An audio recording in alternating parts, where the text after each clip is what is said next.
Graça e paz. Eu sou o pastor José Henrique e aqui na Escola Dominical da Igreja Presbiteriana de Nova Aurora estamos estudando a revista Nossa Fé, da editora Cultura Cristã.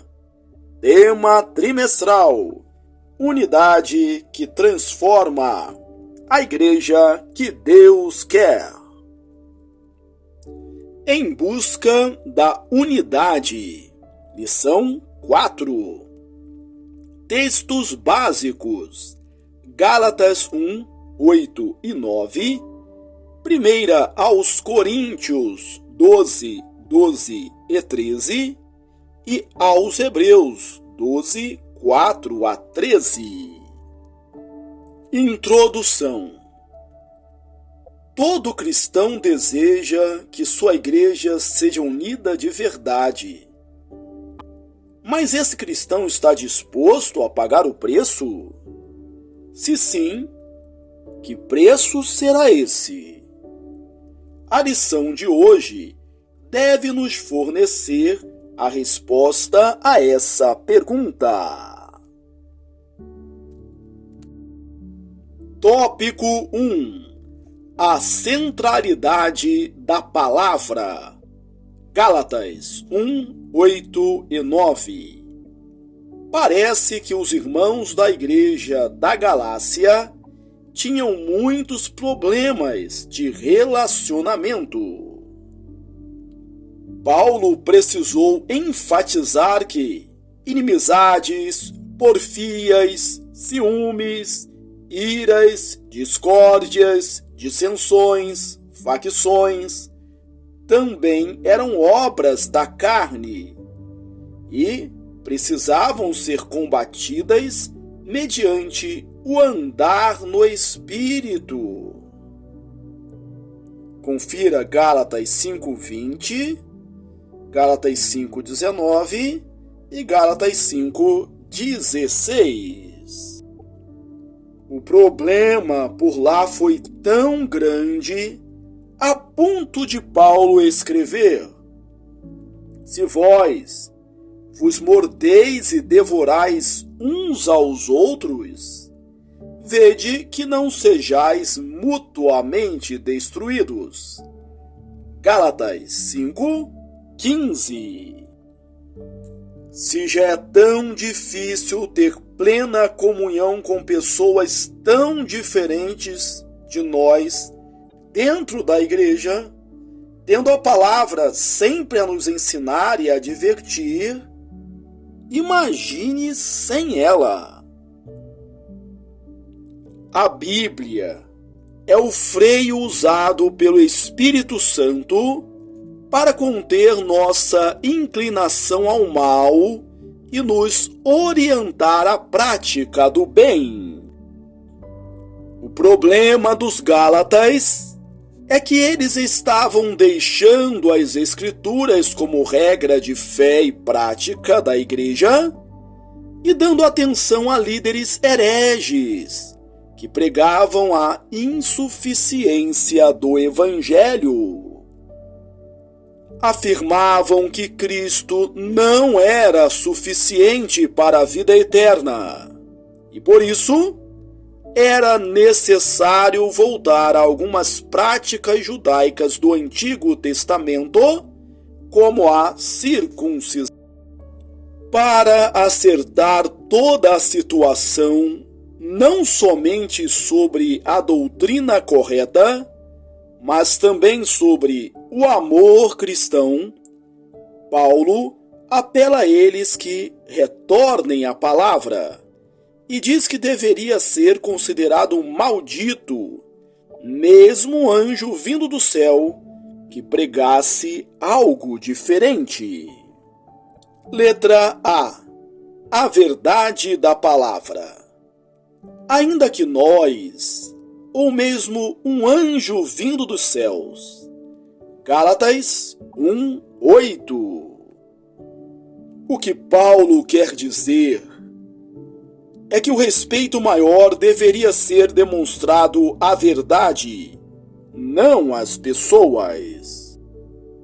Isso não significa destratá-las, mas não compactuar com os erros, fossem apóstolos ou até mesmo anjos.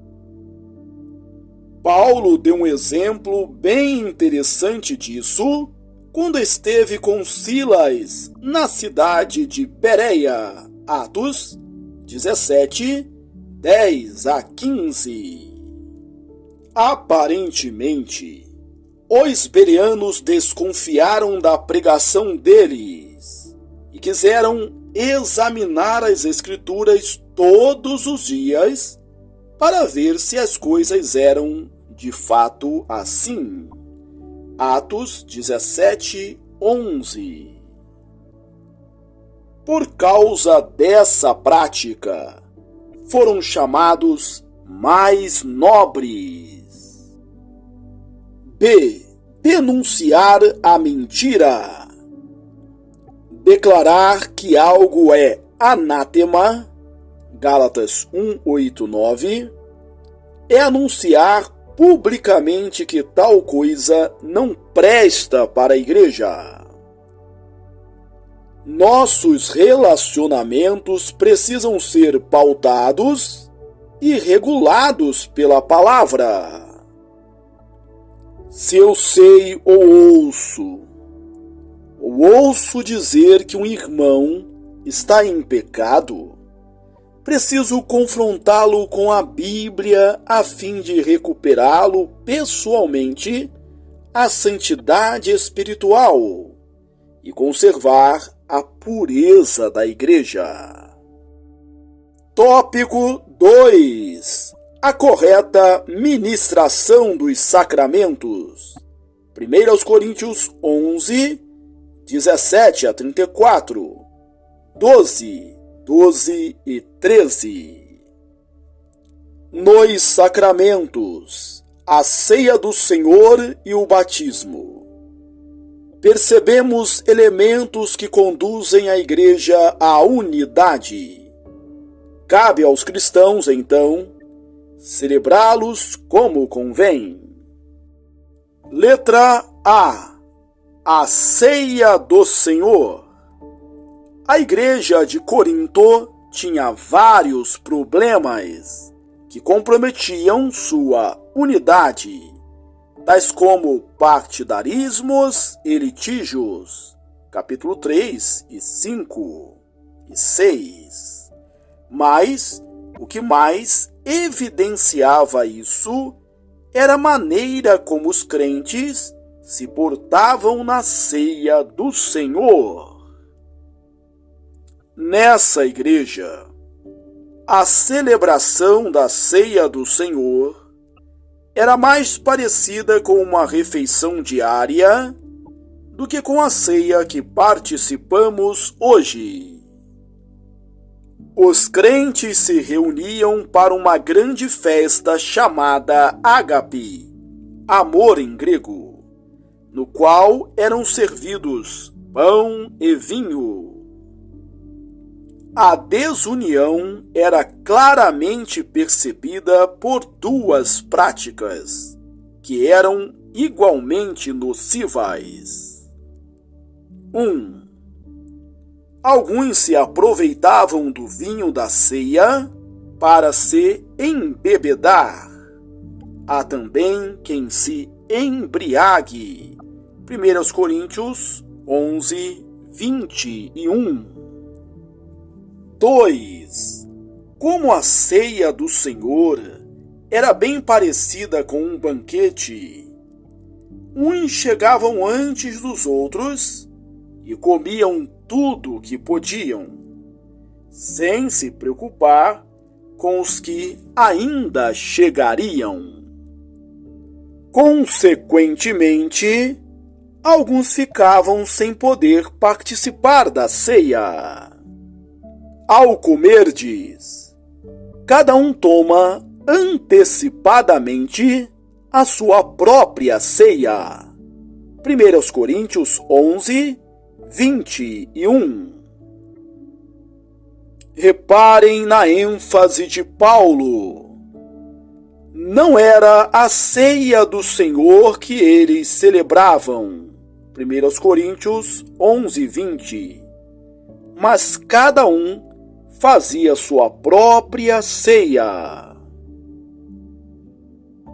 Esses dois pontos eram prova mais do que contundente de que havia divisões entre eles, que se organizavam não como igreja, mas como pequenos partidos.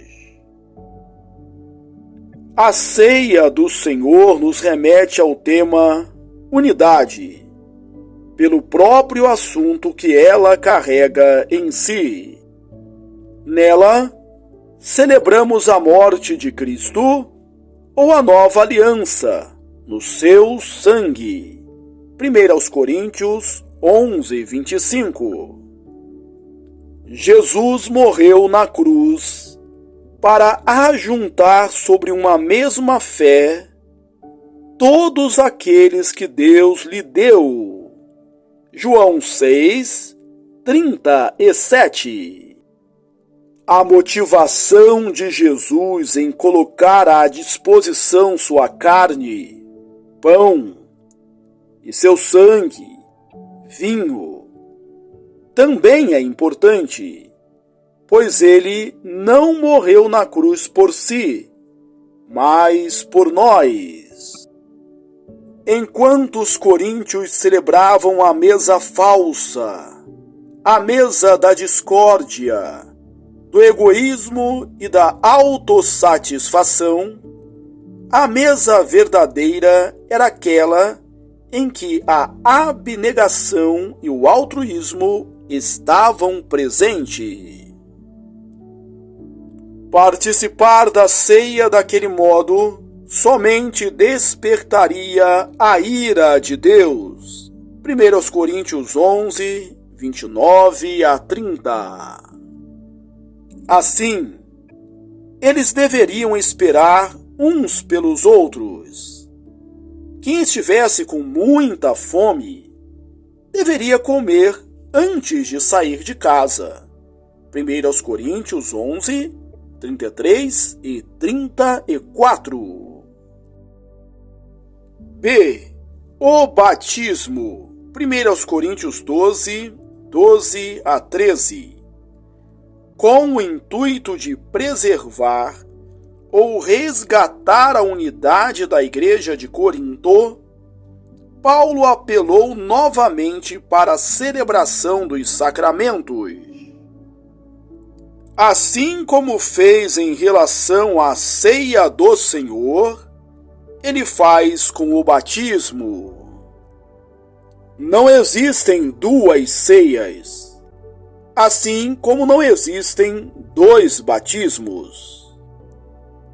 Só existe um único Espírito. Portanto, se fomos batizados como membros de um único corpo, que é a Igreja, 1 Coríntios 12, 12 a 13. Sim, se fomos batizados, somos membros de um único corpo, que é a Igreja. Há um exemplo bastante proveitoso na igreja primitiva que relaciona esse sacramento à unidade da igreja. Depois que Filipe explicou ao eunuco as Escrituras, a reação deste foi surpreendente. Seguindo eles caminho fora, chegando a certo lugar onde havia água, disse o eunuco: Eis aqui água, que impede que seja eu batizado? Atos 8, 35 e 36. Quando Deus chama os seus, por meio de sua própria palavra, brota o desejo no coração do pecador arrependido de tornar-se parte dessa assembleia de convertidos. A palavra de Deus define a igreja como o corpo de Cristo. Efésios 4:12. Isso mostra que temos uma relação com Deus por meio do nosso Salvador. Os sacramentos são a prova dessa relação. São sinais externos que marcam a família de Deus. Esse mesmo conceito é encontrado na Confissão de Fé de Westminster. Os sacramentos são santos sinais e selos do pacto da graça, imediatamente instituídos por Deus para representar Cristo e os seus benefícios e confirmar o nosso interesse nele, bem como para fazer uma diferença visível entre os que pertencem à Igreja e o resto do mundo. Tópico 3. O fiel exercício da disciplina. Hebreus 12, 4-13. A disciplina está baseada no conceito bíblico de paternidade divina.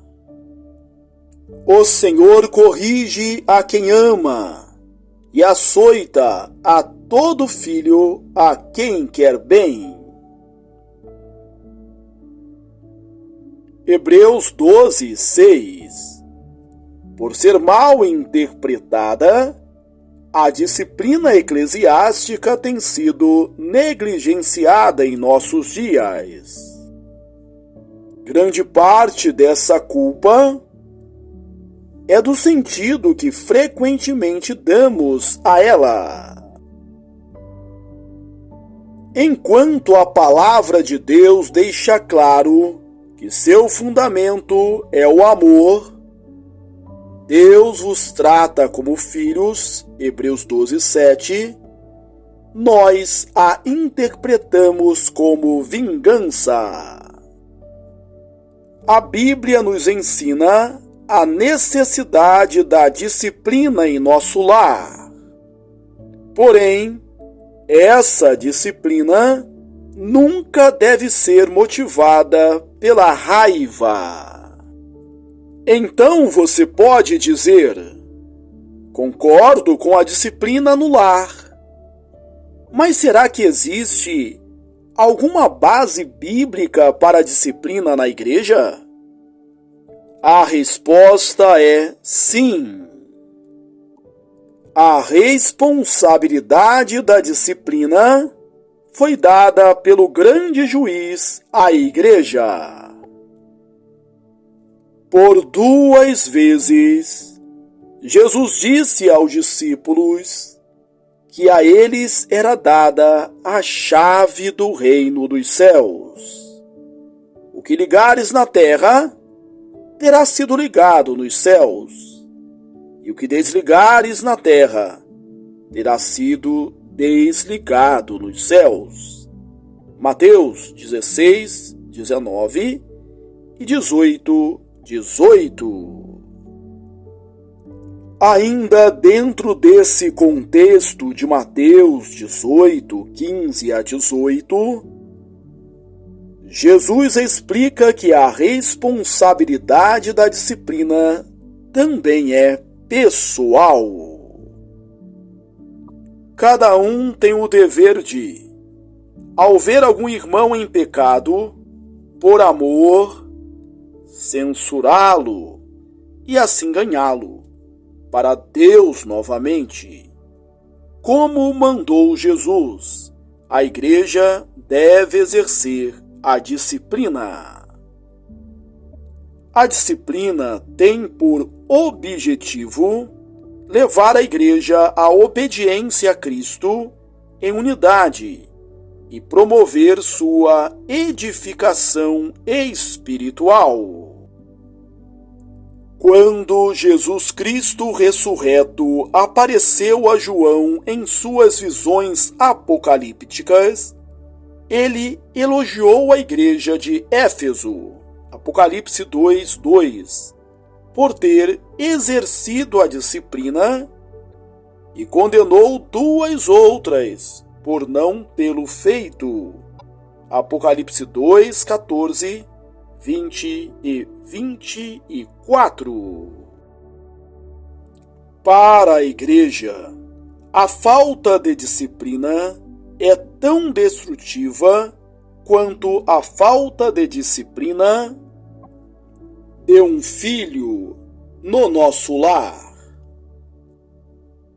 O texto básico lembra essa verdade como uma exortação. Restabelecei as mãos decaídas e os joelhos trôpegos, e fazei caminhos retos para os pés, para que não se extravie o que é manco, antes seja curado. Hebreus 12:12 e 13. Em outras palavras, a disciplina, quando bem aplicada, embora inicialmente possa parecer muito dura, produz os doces frutos de edificação e cura. Hebreus 12:11. A ausência de disciplina, além de não trazer a restauração, induz outros ao pecado. Hebreus 12:13. Não pode haver unidade sem disciplina. Conclusão: esse investimento anunciado na lição de hoje, Bíblia, sacramentos e disciplina, é considerado pelas igrejas reformadas como as marcas da verdadeira igreja. Sendo uma igreja verdadeira, aprenderemos a preservar a unidade entre os irmãos, independentemente das circunstâncias. Toda unidade produzida por meros esforços humanos, que deixa de lado a Bíblia, os sacramentos e a disciplina, é passageira e superficial. Aplicação. Hoje estudamos a unidade da igreja. Nesse exato momento, porém, é possível que você esteja às turras com algum ou alguns de seus irmãos e irmãs. Que tal usar a lição de hoje como incentivo para mudar isso? Busque seus irmãos e procure resolver seus problemas de relacionamento para a glória de Deus. Concluímos a leitura da lição 4, em busca da unidade.